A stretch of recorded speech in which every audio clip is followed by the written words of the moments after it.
Hello, my name is Sydney, and I thought I would just sit down today, take some time to go through all of the books that I read this summer. When I was sitting down to do this, I was thinking, oh man, I didn't really have a great reading month, or reading summer rather, but when I look at my stack here, and this isn't even all of the books, I did. I think it's just been a while since I have found a book that's like, yes, this is the one. This is why I love reading, right? It's been some time since I've experienced that, unfortunately. But it's okay. It will come. It will come. It will find me when I need it most. But I'm gonna keep this brief today because there is quite a few books to go through. And I'm just gonna quickly tell you a little bit about what each book was about and my general thoughts on it. Keyword general. I have a very bad memory as it is, and usually when I read a book, oftentimes what will happen is I close the book and I go, wow, that was fantastic, or however I'm feeling, and then I couldn't tell you anything that had just happened in the book, right? As the memes say, strictly vibes only.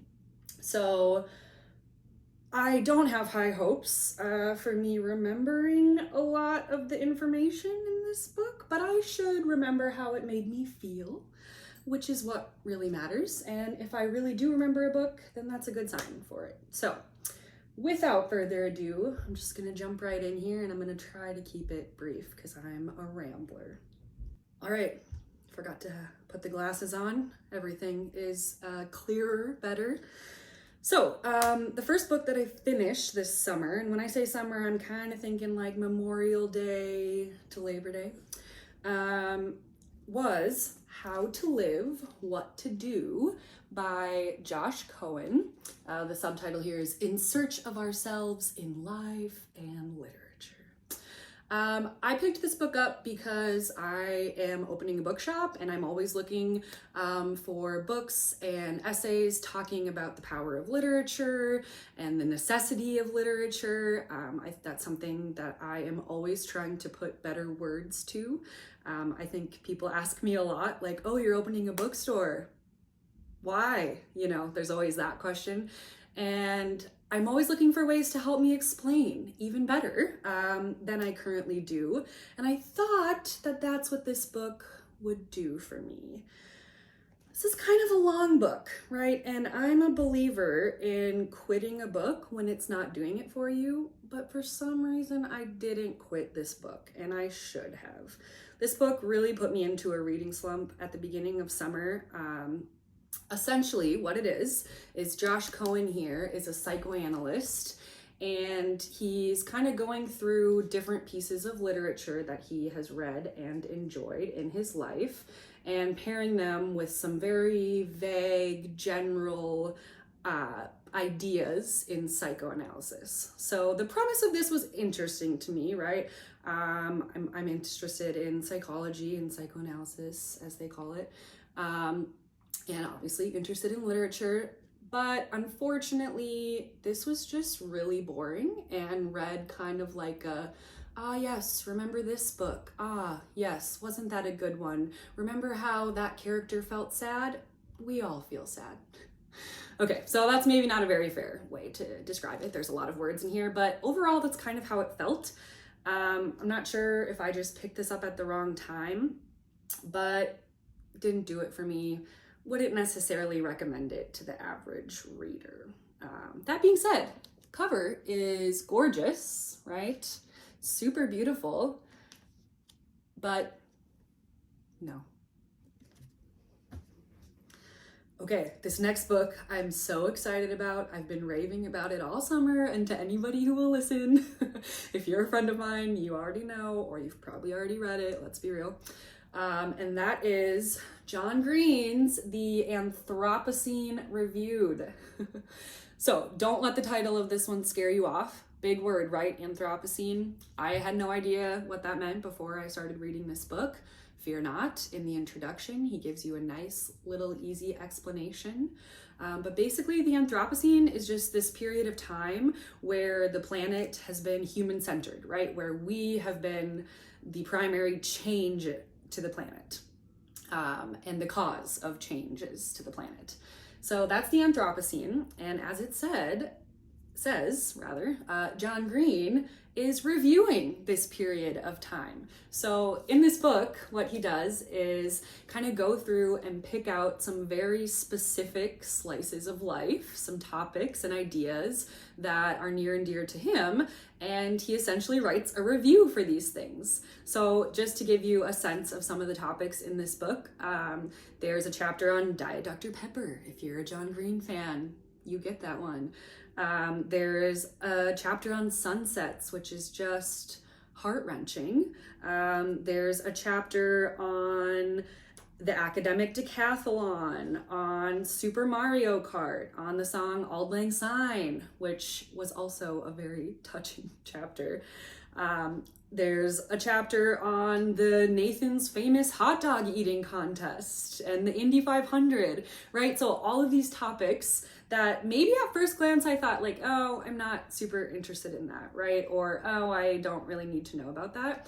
But if you've ever read John Green before, you know that he has such a way with words and he has such a talent for making you care. I feel like everything he writes is poetry. And this is maybe just coming from somebody who has loved John Green since she was a young girl. I've been with him from the beginning and I've read and loved all of his novels. So I was really excited to see him come out with a book that's kind of geared a little bit more toward an older audience. That being said, I think someone of any age could read and get something from and enjoy this book. But it was fun to see that shift in his writing, and in particular that shift from fiction to kind of nonfiction essay writing. Each essay or review in here ends with a rating out of 5 stars, so that was kind of a fun addition to the book and a fun way of thinking about reviews and thinking about how we all have something valid that is worth contributing to the world, right? And when we are reviewing something or sharing our ideas about it, what really matters is its place in our life and that thing's connection to us. And John Green really did that. I don't have many words for this book other than you really, really, really should read it. I listened to the audiobook at the same time as reading the physical copy, which 10 out of 10, I recommend you do that. The audiobook also has a couple additional essays that aren't in the printed book. And it's read by John Green himself, who is a phenomenal narrator, in my opinion. And there are a few chapters where he sings, and his warbly voice is just so comforting, and it made me tear up almost every time. I'm not ashamed to admit that. But yeah, that is The Anthropocene, reviewed by John Green. Highly recommend this book. Oh, and actually, there is a little section here just from the introduction that kind of does a really nice job of giving you a sense of what this book is about and what it might do for you. And this quote I love so much. It gives me goosebumps. So here we go. John Green says, "It has taken me all my life up to now to fall in love with the world, but I've started to feel it the last couple of years. To fall in love with the world isn't to ignore or overlook suffering, both human and otherwise. For me, anyway, to fall in love with the world is to look up at the night sky and feel your mind swim before the beauty and the distance of the stars. It is to hold your children while they cry, to watch as the sycamore trees leaf out in June. When my breastbone starts to hurt and my throat tightens and tears well in my eyes, I want to look away from feeling. I want to deflect with irony or anything else that will keep me from feeling directly. We all know how loving ends, but I want to fall in love with the world anyway, to let it crack me open. I want to feel what there is to feel while I am here." Just beautiful. I want the world to crack me open.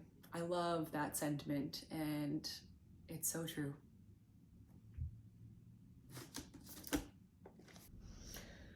All right, next book that I read this summer was Don't Say We Didn't Warn You by Ariel Delgado Dixon.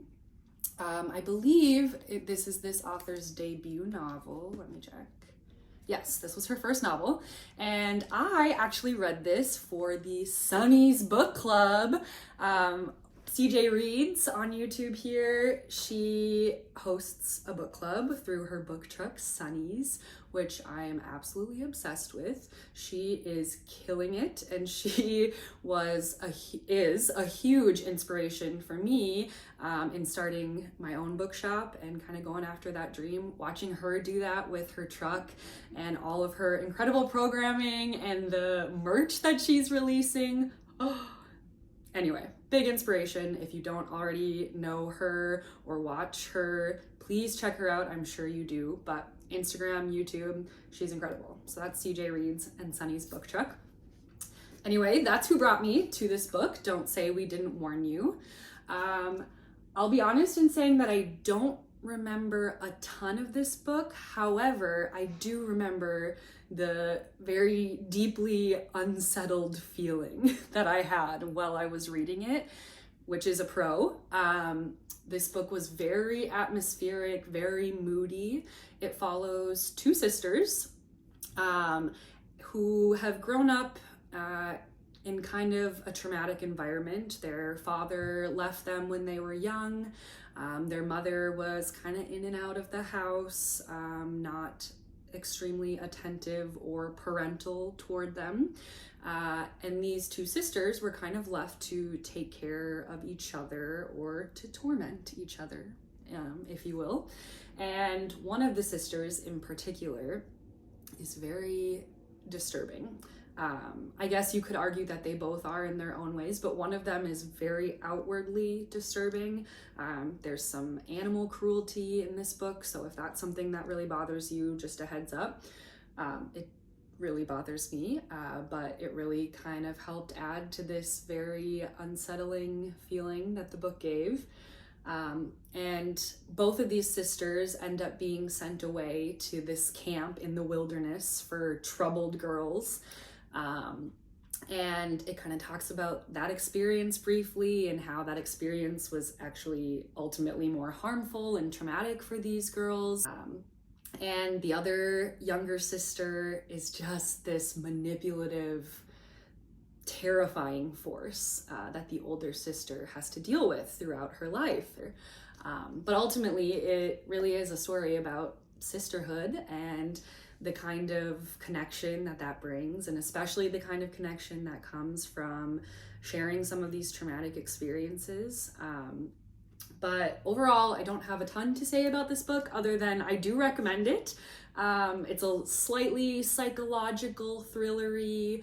However, it doesn't ever really build to that moment, which I was okay with, right? This is a slower, character-driven book. But if you are looking for that like mystery, fast-paced, plot-driven novel, this doesn't ultimately deliver that by the end, but it does give you just that like underlayer of all is not right and there's something going on here beneath the surface, if that makes sense. So that is Don't Say We Didn't Warn You. Recommend this book if that sounds like your cup of tea. Okay, the next 8 books, I didn't read them consecutively, but I'm just going to talk about them as a group here, that I read were the Frieda Klein Mystery series. So that started off with Blue Monday by Nicci French. Nicci French is a pen name for 2 different writers who collaborated to write this series together. And it follows, like I said, Frieda Klein, who is a psychologist, and she tends to get herself wrapped up in all kinds of troubling experiences.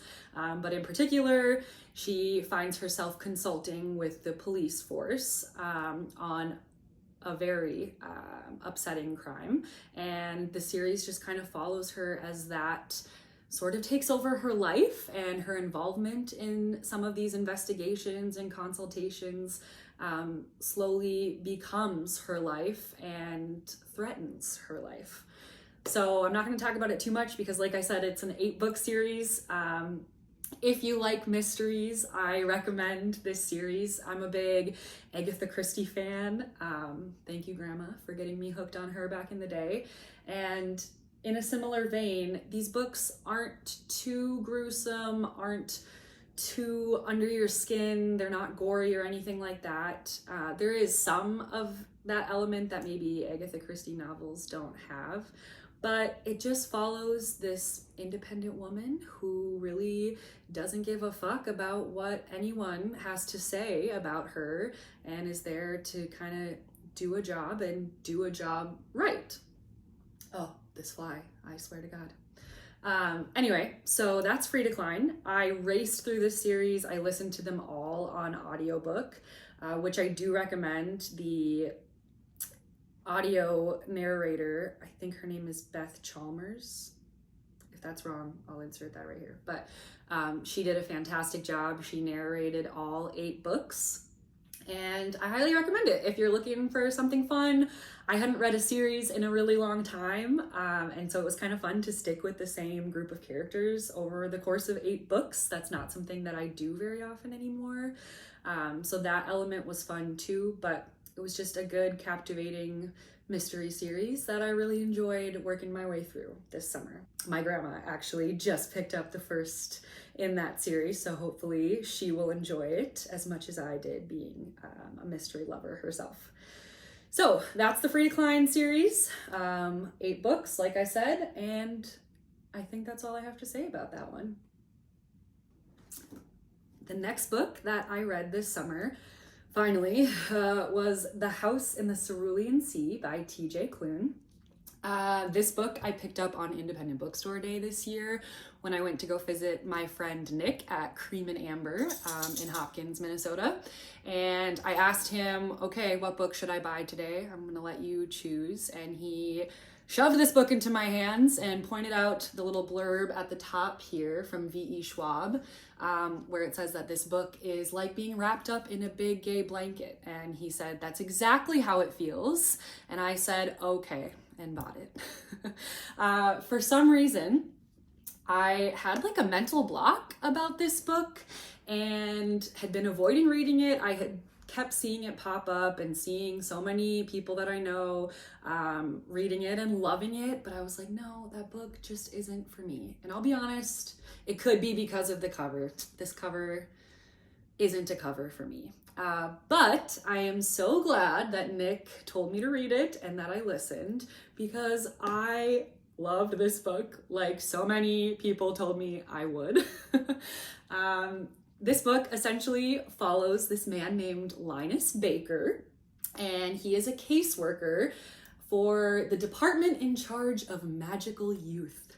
So basically what he does is go around to different orphanages for magical youth and make sure that they're doing their job.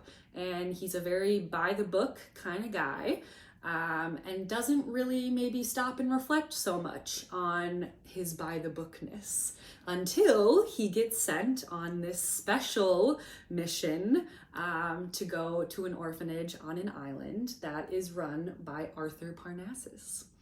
And this orphanage is full of some very special case magical youth.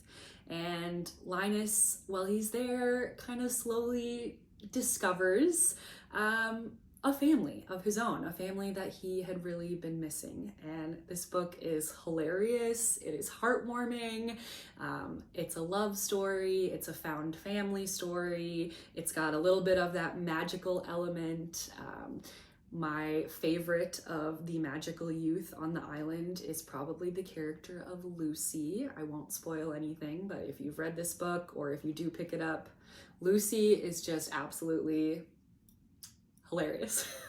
I hadn't laughed out loud in a book or because of a book for so long, and I was definitely laughing out loud while I read this one. So if you've been on the fence about this or you've been meaning to pick it up, I'm here to tell you, pick this book up, read it. It's just a fun romp. So that is The House in the Cerulean Sea. All right, the next book that I read is another audiobook, so I don't have it with me, so I'll hopefully put a photo right here. But that book was I Am, 17 Brushes with Death by Maggie O'Farrell. Maggie O'Farrell wrote Hamnet, which is another book that I read earlier this year and absolutely loved. I think she is a gorgeous writer, and I will read anything that she writes and has written from here on out. But I picked this one up. It's a memoir of hers, and just as the title says, it goes over these 17 brushes with death that she has had throughout her life, some of them being very serious and some of them being maybe slightly less so, but all of them kind of providing those moments of clarity and reflection and eureka moments that maybe come from those experiences that we all have where we're reminded of our vulnerability and reminded of the preciousness of life. Some of the things that she has experienced, I would finish the chapter and just think to myself, my God, how is she still moving forward and functioning? And some of the experiences were so relatable, or were things that I had also experienced in a similar way myself. Or maybe something else had prompted some of the same thoughts or ideas that Maggie discusses. I think it's kind of best to go into this book without really knowing much about any of the 17 stories. Yeah, I don't have a lot to say about it other than if you enjoy memoirs, I recommend this one. As I said, her writing is beautiful. That alone kind of kept me moving through, but also just learning about these different stories that one person has gone through in their lifetime, and she's not very old, was just an incredible experience. And I do hope to one day pick up the physical copy of the book and read it. Because her writing is so good, I feel like that is maybe the way to experience it versus the audiobook, but the audiobook was fantastic too. So that is I Am. Side note, I am really looking forward to her new book that is coming out or just came out. I think it's called like The Portrait or something. Some other words. I'll put a photo of it here, but I'm really excited to read that one from her. She is definitely a new favorite author that I discovered this year. All right, next we have Detransition Baby by Torrey Peters. This book was fantastic. It took me a little bit to get into it, but once I did, I was in, and I highly recommend it. If you've heard of it, if you haven't heard of it, if you've been thinking about picking it up, or if you maybe didn't get sucked in right away and put it down, pick it back up, read this book. I didn't realize when I was reading it that this is a debut, which just makes it all the better to me. It's pretty incredible that this is this author's debut, considering how strong the voices are in this novel, because it does follow a couple different characters. But the gist of this story is that it follows two characters, Reese and Ames. And Ames has sort of recently detransition baby, meaning that Ames was living as Amy, as a woman, and detransitioned to Ames and is now living life as a man. And it also follows his former girlfriend and partner, Reese. Reese is still living as a trans woman. So it follows kind of their relationship and jumps back in time to give us little snapshots of how they came to be. It follows Reese and Amy in the years after they were together as well, after Amy detransitioned and started living as Ames. Ames meets another cis woman and they have a baby.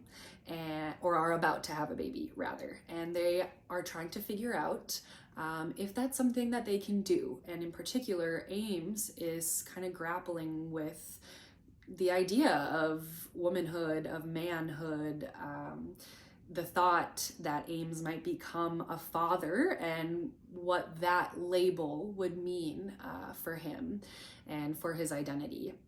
And the story kind of continues on and explores this idea of an unconventional family and how these two women and Ames kind of build something that is theirs, or try to, right, within the confines of gender roles and of the other relationships in their life and of the perception that others might have of what they're doing. And Torrey Peters does this in such a beautiful, real, accessible way. Something that I really appreciated is that this book was definitely written for the trans community, right? Not for me. However, in saying that, I learned so much from this book. And when I say that it was written for the trans community, what I mean is that it doesn't go out of its way to explain terminology, yet you understand because of the context of the story and because of how rich all of these characters are and how true their voices feel. You learn a lot without it being a very prescriptive, here are these terms, here's how you should think kind of style. So big kudos to Torrey Peters for how she managed to do that. There are a lot of laugh out loud moments. There are some uncomfortable moments. There are a lot of moments that challenge the way you've maybe thought about something in the past. But it all does it subtly and very masterfully, in my opinion. And at the end of the day, this is also just a very good story, right? Following some very strong characters that you grow to really understand and to care about. So if you have been thinking about reading Detransition Baby, read this book. I highly recommend it. Next up, I read Bittersweet, How Sorrow and Longing Make Us Whole by Susan Cain. Susan Cain is the author of Quiet, the book about the power of introverts, which I read years ago and really enjoyed as an introvert myself. And this book is similar in form in that she kind of does a deep dive into this topic, bittersweetness, right? And the bittersweetness of life. So when I say bittersweet, I think the little blurb here does a great job at explaining what Susan is getting at with that phrase in this book in particular. It says, bittersweetness is a tendency to states of longing, poignancy, and sorrow, an acute awareness of passing time, and a curiously piercing joy at the beauty of the world. It recognizes that light and dark, birth and death, bitter and sweet are forever paired. So it kind of talks about how all of us experience longing and sorrow. All of us experience both bitter and sweet moments of life. And some of us in particular really lean into those maybe bittersweet moments, right? Those moments that are both sad and heartwarming in a way, or both sad and yet also a comfort. Maybe if you're someone who likes to listen to sad music, there's a little chapter in here on that. You are a bittersweet person.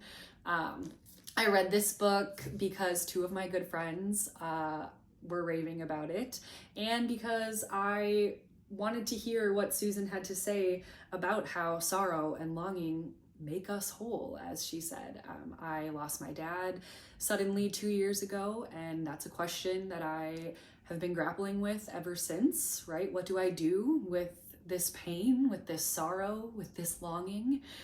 What's its place in my life? Because it will be a part of my life forever.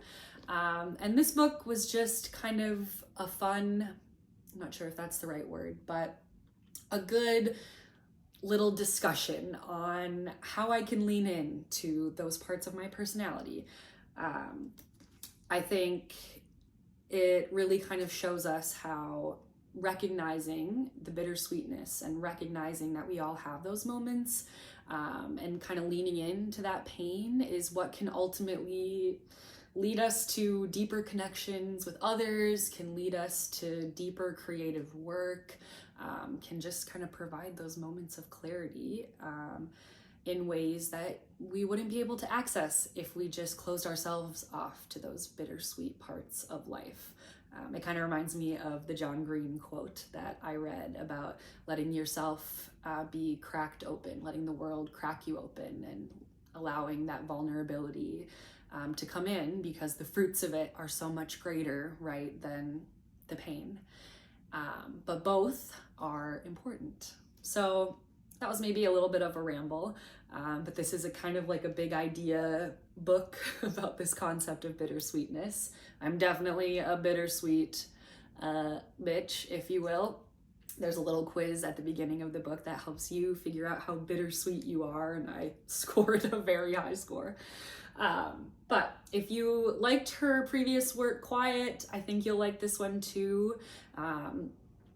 It might not be for everybody, but I do think that the idea is for everybody, right? That there is a place for both bitter and sweet.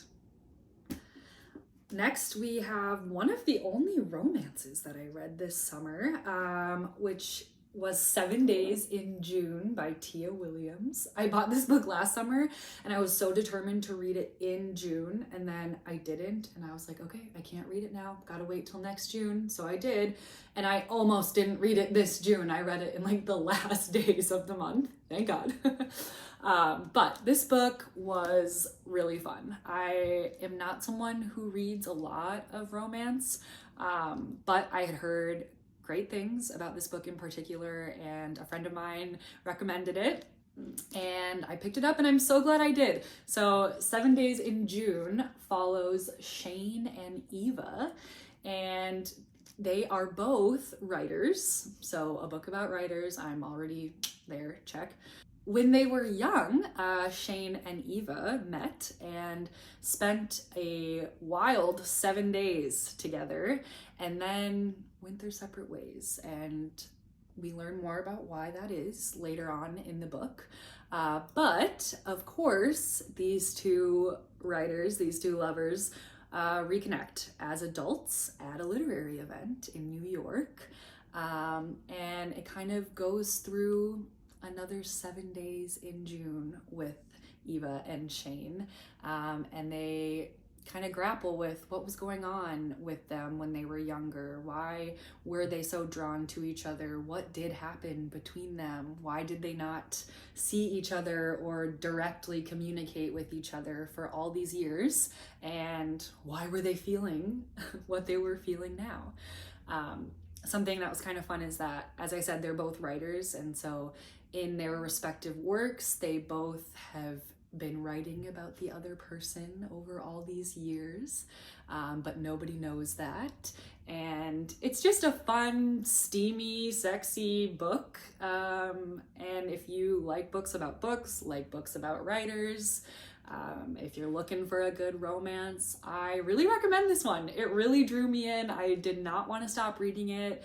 I hadn't had that feeling where I just had to keep flipping pages for quite a while until I read this book. So that alone made me really enjoy it. I think it was maybe a touch longer than it needed to be, but it was really fun. I really enjoyed it. That's all I have to say. If you're looking for a good book, 7 Days in June is a good book.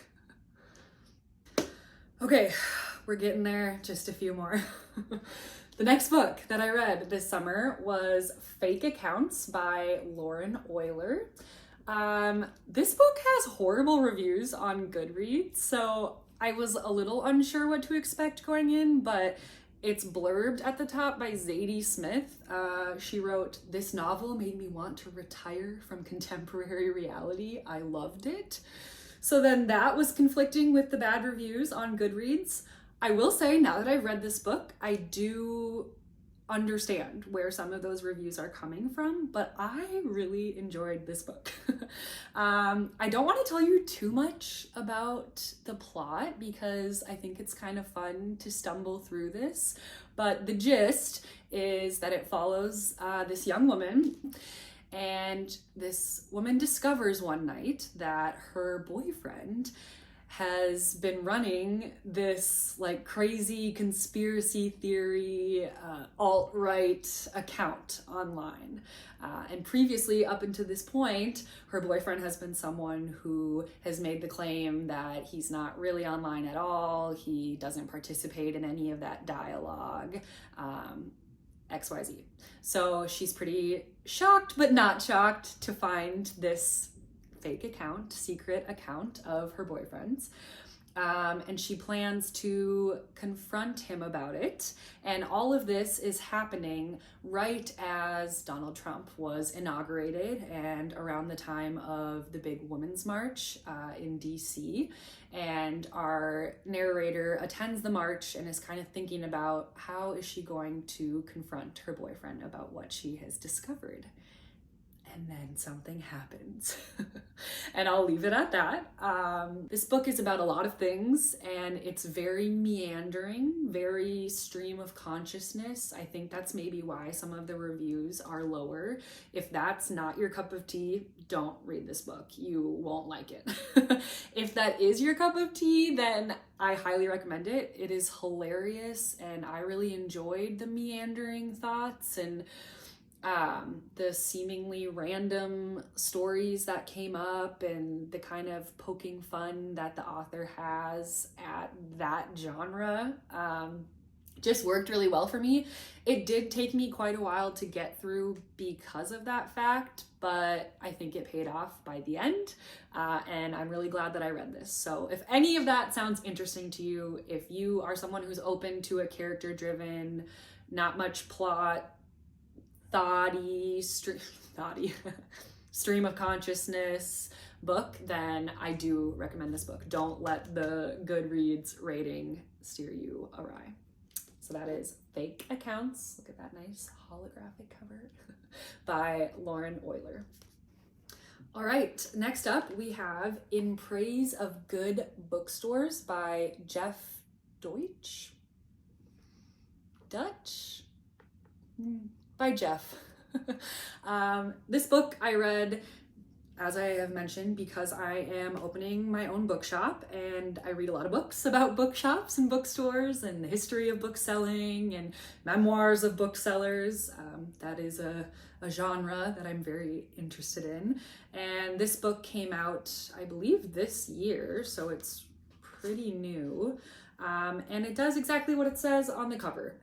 It's in praise of good bookstores. So it kind of talks about what is a good bookstore, what is the function of a bookstore, especially in today's society, right? We maybe understand a little better what the function of a bookstore was years ago, but we, if you're not a reader, maybe don't fully understand what the purpose of a bookstore can be in today's world. And Jeff breaks the book down here into 5 different sections that he kind of analyzes when it comes to what makes a bookstore good, or actually in his words, what makes a bookstore great. And those 5 categories are space, abundance, value, community, and time. So he explores all 5 of those topics in relation to bookstores, and pulls in a lot of the history of reading, the history of bookselling. He is actually the director of the Chicago's Seminary Co-op bookstore, which is a very famous bookstore in Chicago. And so he has a wealth of knowledge and experience to pull from himself. He tells stories and gives examples from other very successful booksellers and bookstore owners, and I just enjoyed reading this. It is a bit of an academic read at times, in that he did a lot of research and weaves it throughout this book. So it wasn't one that I just like sat down and read cover to cover. I think I read a section a day so that I had some time to mull it over. But if you, like me, are interested in bookstores and in what makes them good and why we need them, because we do need them, then I recommend this book. Okay, 3 books left. So this next book I don't have a physical copy of. My good friend Jessie borrowed me hers and I've already returned it to her. But that book was one of my favorites this summer, and it was called Dancing at the Pity Party, a Dead Mom graphic novel. I think that's the title. I'll put the cover right here, by Tyler Fetter. I love graphic novels, but I don't actually read them very often, so I wasn't super sure what to expect from this one, but Jessie and another friend of mine basically shoved it in my hands and were like, you need to read this, you're going to get so much from this. And they were absolutely right. This graphic memoir was so touching, and it really put words to some of what I thought were unique experiences surrounding grief, surrounding losing a parent when you're younger, the awkwardness of that stretch of time between the death and the funeral, the awkwardness of the funeral, the horrible things that people say to you, thinking they're comforting you. All of these very niche experiences that actually aren't so niche, right? I went looking for writing that helped me feel less alone in those experiences after losing my dad. And I wish I had found this book sooner, but I'm so glad that I found it when I did. If you've lost a parent, or if you've lost anybody close in your life, or if you know somebody or love somebody who has lost somebody close to them, I highly, highly recommend that you read this book. It is a very quick read, it's very accessible, but it just kind of gives that window into that experience of loss, right? We all will experience loss throughout our lives. Some of us were unfortunate enough to experience it earlier than others, right? Tyler in the book lost her mom much earlier than I lost my dad, but the feelings are similar, and kind of how when you do lose a parent, no matter your age, there's that stretch of time where you revert back to feeling like a child, right? You need your parent in a way that you maybe hadn't felt in a long time. And you're also being told that you're so strong, right? And you're being forced, for better or for worse, to move forward in life with this enormous loss. And that's something that makes you grow up very quickly, while also makes you feel so young. And I just love this book. I took pictures of probably every other page while I read it. I'm definitely buying myself a copy. I will definitely be gifting this to many people in my life. And I just really hope you read it. So thank you to Tyler for writing this book and putting this vulnerable story out into the world for other grievers, other members of the Dead Parent Club to have a piece of. All right, and then following that, I finally got around to reading Book Lovers by Emily Henry. I am an Emily Henry fan. This is the only other romance that I found myself reading this summer. Book Lovers follows Nora and, what's his name? Nora and Charlie, and they both work in the publishing world. Do you notice a theme? So right away, that premise hooks me. A book about books, a book about writers or publishers. I'm in. And essentially, Nora is this cutthroat shark of a woman in the publishing world. She's an agent, and Charlie is kind of her counterpart as an editor. And they have a strictly professional relationship. They meet not on the best of terms. And then after a few things happen, Nora's sister and her decide to travel to this small town called Sunshine Falls. And while they're there, Nora's sister makes a list of kind of these tropey things that she wants them to do, right? So different things in that small town romance story, that Hallmark movie story that we all know so well. She makes a list of things that typically happen in stories like that and determines that her and Nora are going to complete this list before they leave their vacation in Sunshine Falls. So, of course, Charlie happens to find himself in Sunshine Falls as well. And the story follows him and Nora and kind of their back and forth, slowly lowering the walls, slowly taking off that cold, hard mask that they're both so accustomed to wearing in their day-to-day life for various reasons. And, you know, just follows them slowly falling in love. And it was fun. It did take me a little while to get through, which is surprising. I feel like her earlier books I kind of raced through. This one did take me a while. Not that that necessarily says anything negative about it, but if you're an Emily Henry fan, if you're a romance fan, if you're someone who likes bookish books, you will probably think this is a fun book, and I do recommend it. I did ultimately enjoy reading it. Emily Henry writes incredible banter, very steamy sex scenes.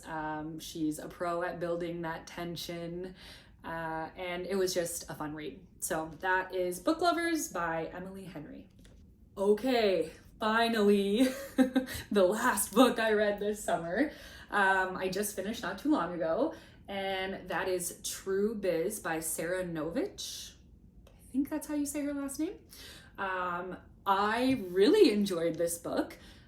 True Biz follows the characters of Charlie and Austin primarily, but it does follow a couple other characters in the narrative as well. And Charlie and Austin are both deaf, and Austin comes from kind of a deaf legacy family. His mother rather is deaf, her parents are deaf, and he was kind of grown up in he was raised rather in the ideal circumstances that a deaf child could be raised in, and was given every opportunity and encouraged to sign, and lived in an environment where his parents signed with him. And then on the flip side of that, we have Charlie, and Charlie also was born deaf, and she grew up under very different circumstances in a loving home, but her parents opted to go the route of a cochlear implant. And so we hear a lot about the trauma that caused for Charlie because she had an implant. Doctors suggested to her parents that they don't sign and they don't teach her to sign.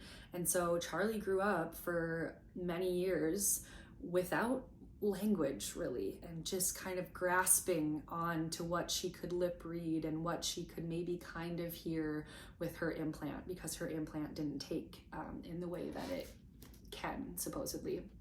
I had never read a book about deaf culture, about the deaf community before, and I learned so much from this book. The author, Sara, did a phenomenal job of weaving some of that some of those informational tidbits through the story. And actually, after every couple chapters, there's a little section where it will teach you some sign language, or it will be a Wikipedia page about some piece of information that would be helpful for you to know, or it's a little blip about like ASL grammar or deaf history, all things that I truthfully knew nothing about, and am embarrassed to say that now. And this was really eye-opening in that way, thinking about deaf culture and thinking about the way that the hearing community has really negatively affected the deaf community, which seems obvious to say out loud, but just the specificity that this book goes into was really wonderful, and I highly recommend it. That aside, this is also just a really great coming of age story. We follow these two characters. We follow Charlie, the one who grew up without sign in her life, as she joins a deaf school and as she learns ASL and is really given true communication for the first time in her life, and the way that that opens up the world for her and opens up relationships for her and leads her to really discovering herself and caring about that self that she's discovered and advocating for herself, for the deaf community, for her friends. It's just beautiful. This book was long, but was worth the journey. And like I said, learned a lot, really, really, really enjoyed this story. Would recommend this to anybody who's looking for a good read or who's interested in learning more about deaf culture. And that is True Biz. All right, I know that that was very long, so if you stuck it out till the end, thank you. I'm thinking I'm gonna try to maybe do these a little bit more frequently. It does feel like a lot to go back and talk about so many books at once. And like I mentioned in the beginning, I don't have the best memory for details, so I think I maybe have some more valuable thoughts to share if I did maybe post little recaps more regularly about what I was reading. So if that's something that you'd be interested in, let me know. I love talking about books, I love sharing books with others, and I love hearing about what books other people are loving and reading. So I would love to hear in the comments what books you read this summer. Maybe let me know what was a standout book that you really loved, or maybe there was a new author that you discovered that's become a new favorite of yours. Let me know in the comments. I would love to hear from you. And yeah, thank you so much for listening. This was a fun little experiment. So thanks for indulging. Bye!